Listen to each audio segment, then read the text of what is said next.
Welcome to the 2022 ACS Surgical Metrics Project Feedback Tutorial. In this tutorial, you will receive information regarding the effects of mesh size and suture length on mesh preparation times, as well as intracorporeal mesh and suture handling times. To show you some examples, we have pulled from our database several experienced surgeons. In this example, you can see two experts chosen because of their extreme performance differences when looking at mesh preparation duration. When looking at the decisions of the experts on the left, we can see that they chose a mesh size of 15 by 10 and performed a traditional 4 anchoring sutures, but had quite a long suture length. Looking at the heat map, you can see this expert has darker areas when compared to the expert to the right. The right expert also did 4 anchoring sutures, but chose a smaller mesh size of 12 by 9, and the suture length was 1/3 of the length of the left expert.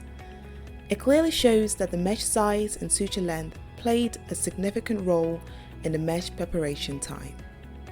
The next layer of feedback relates to the effect of mesh size and suture length on mesh and suture manipulation within the abdomen.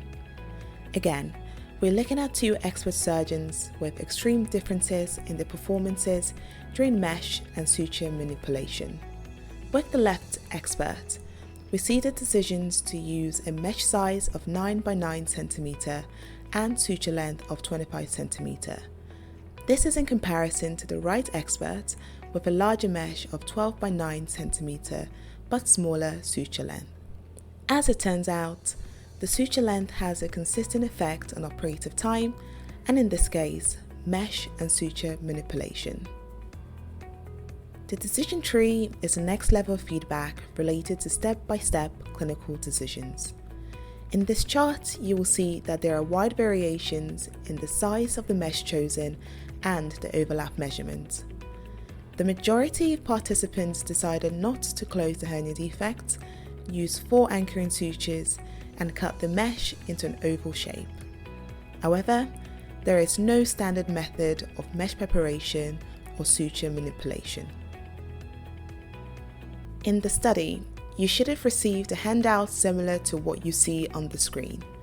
This handout contains a QR code to this video that you can watch over again as you begin to review the importance of your own findings. Additionally, there are 3 figures of your temporal heat map of time spent throughout the operative field. You can see first the heat map of your full procedure, second the heat map of your first 10 minutes, then finally the time after the first 10 minutes of the procedure. The darker areas mean more time spent. Using your heat maps provided, you can review patterns to find the similarities and differences between you and your fellow expert surgeons. Thank you again for participating in the 2022 ACS Surgical Metrics Project. And if you would like to rewatch this video on your own time, please use the QR code on your feedback handout. We hope to see you next year in Boston.